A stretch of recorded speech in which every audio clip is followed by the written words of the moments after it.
Hello and welcome back to a brand new Round 2 Wrestling podcast here on the 25th of July, 2023. I am your host with the most wrestling information, SlimmDa KID, and for those of you tuning into this podcast for the very first time, you are in for a treat. It is very similar to a news broadcast, however, we have it broken down into 4 segments or 4 rounds. Round 1 are what ifs and maybes, that is the pro wrestling rumor mill. Round 2 is something a bit more real, that is pro wrestling news. Round 3 are title matches and those exclusive results for you, the fan, before concluding with Round 4, Did You Know Pro Wrestling Facts. However, we are at the beginning of this news broadcast, so that means it's Round 1, Rumor Mill time.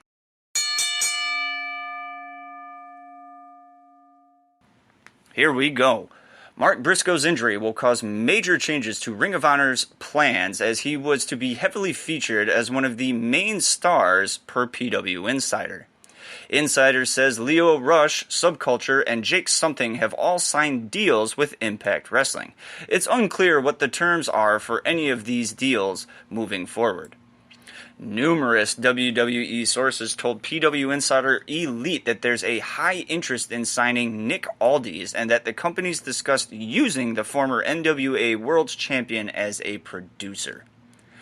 There's speculation that Liv Morgan is injured again as she was spotted wearing a sling following Monday Night Raw last week. On Wrestling Observer Radio, Dave Meltzer said WWE is high on Bronco Nima and Lucian Price, 2 new independent wrestlers that we could see in WWE before the end of the year. Tony Khan said on a media call for the Ring of Honor Death Before Dishonor pay-per-view that there were changes to the card, which included the TV Championship match, for issues that, quote, you wouldn't believe, end quote. What those issues were, we here at Round 2 Wrestling were not able to divulge. On Impulsive, Logan Paul mentioned that LA Knight was the other person he potentially could have faced at SummerSlam before WWE settled on the Ricochet match. Unlike the 2021 and 2022 AEW Blood and Guts matches, there were no major injuries during this year's bout, per Wrestling Observer Radio's Dave Meltzer. Dave Meltzer says WWE is very, very leery because of the MLW lawsuit and therefore not aggressively trying to steal talent from other wrestling companies. That's right, WWE has to play by the books and behave itself for the upcoming future until MLW and this impending lawsuit is hashed out. The Observer says Rush has also been talked about a lot in WWE given his contract situation, but the belief is he has a very strong AEW offer to stay. Alright, that is enough of the pondering and the what-ifs and the maybes going on in the world of professional wrestling. We are on to Round 2, Pro Wrestling News.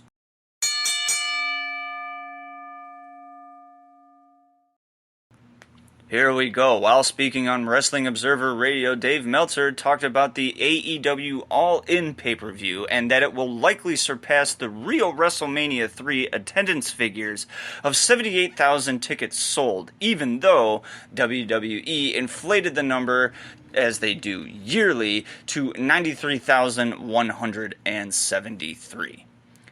On the latest edition of Hey EW, Jake the Snake Roberts opened up on the injury that changed his voice.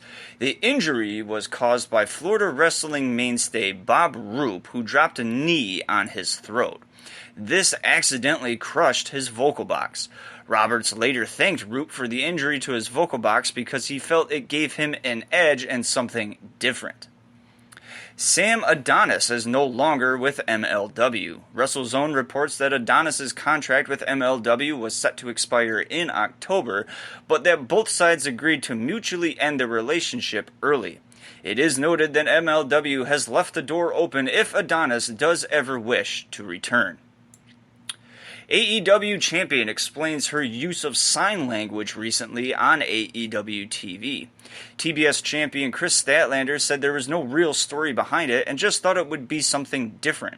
Chris Statlander revealed, "I'm not fluent in it, but I do know some basic sentences and stuff. I just thought it would be something different, and you don't see it very often." And she is absolutely 100% correct.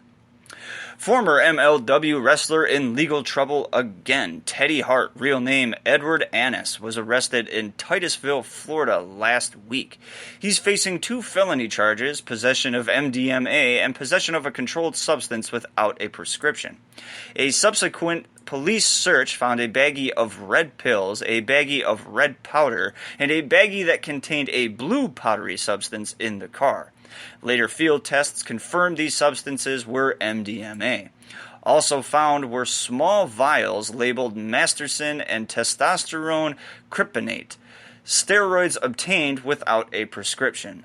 Any charges pending for this particular wrestler were not released at the time of this broadcast. After a remarkable career spanning over 30 years in professional wrestling, it seems that Billy Gunn has retired or is teasing retirement from in-ring action. The emotional moment occurred during AEW Collision following a Trios Championship match loss to the House of Black. It's not yet clear if this is an angle or real, but there are clues leading towards this being a part of a storyline. Round 2 Wrestling will keep you updated on this interesting situation as it unfolds. AEW champion sees his role within the promotion expand. According to Fightful Select, AEW International Champion Orange Cassidy has reportedly begun working as a producer. Fightful's report hopefully lays out some of the responsibilities. It includes keeping matches running on time, relaying directions from the back to ringside over the headset, and keeping the production team informed on what they can expect. So it looks like Orange Cassidy is not only one of the best fighting champions AEW has ever had, but is now starting to transgress into a producer role. The excellence of execution offers his expertise to AEW as a talent agent, only for AEW to turn down the offer. Ringside News reports that Bret the Hitman Hart approached AEW recently with his talent agent idea, with AEW counter-offering Hart a role as a manager, which the Hitman ultimately turned down. It remains unclear if Bret Hart and AEW will have a working relationship in the future. I personally think this was a big mistake by AEW. You should have let this guy offer his services, whatever they were, for your talent and for your promotion going forward. Not only would it benefit everybody everywhere within AEW, but it would also piss off WWE, which is just excellent in my personal opinion. That is the conclusion of round 2. We are moving over to round 3 title matches, but before we get started, warning. This particular segment may contain spoilers for your favorite promotions. Please listen, but with caution.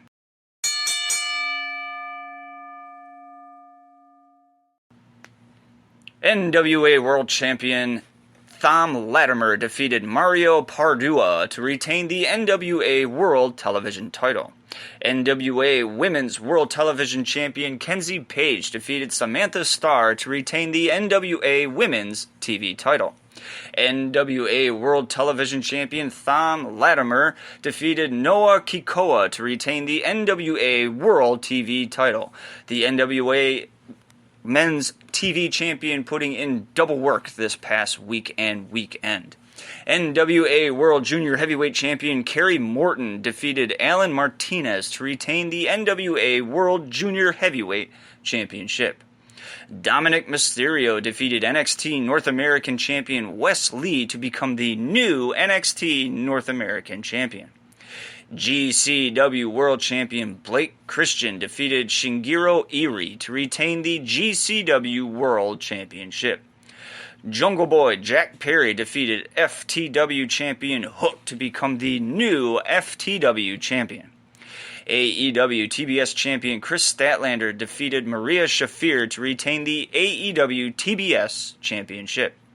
Impact World Tag Team Champions Subculture defeated Bullet Club's Ace and Bay to retain the Impact World Tag Team titles. Ring of Honor Television Champion Samoa Joe defeated Dalton Castle to retain the Ring of Honor TV title. Aussie Open defeated Ring of Honor Tag Team Champions Lucha Brothers, The Kingdom, and Best Friends to become the new Ring of Honor Tag Team Champions. Ring of Honor 6-man Tag Team Champions Mogul Embassy defeated Master Wato, Ryusuke Taguchi, and Leon Ruffin to retain the Ring of Honor 6-man Tag Team titles. Ring of Honor Pure Champion Katsuyori Shibata defeated Daniel Garcia to retain the Ring of Honor Pure Championship. Ring of Honor World Champion Claudio Castagnoli defeated Pac to retain the Ring of Honor World Championship. Ring of Honor Women's World Champion Athena defeated Willow Nightingale to retain the Ring of Honor Women's World Championship. Los Vipers defeated AAA Trios Champions NGD to become the new AAA Trios Champions. AEW Trios Champions House of Black defeated The Acclaim to retain the AEW Trios Championships. NXT Women's Champion Tiffany Stratton defeated Thea Hale to retain the NXT Women's Championship. WWE Women's World Champion Rhea Ripley defeated Becky Lynch and Natalya to retain the WWE Women's World Championship. WWE United States Champion Austin Theory defeated Santos Escobar to retain the WWE United States Championship. WWE Women's Champion Asuka defeated Charlotte Flair and Shotzi to retain the WWE Women's Championship. WWE World Heavyweight Champion Seth Rollins defeated Dominic Mysterio to retain the WWE World Heavyweight Championship. Enough of title matches and Round 3. Be sure to listen to Round 2 Wrestling again and that Round 3 segment just in case your favorite promotion had a title on the line and whether or not your champion retained or a new champion was crowned. We are at the end of Round 2 Wrestling. That is Round 4, and we are going to conclude this with a fan and producer favorite, Did You Know? Did You Know are little bits of information and facts about the wrestling world that you may or may not have known about.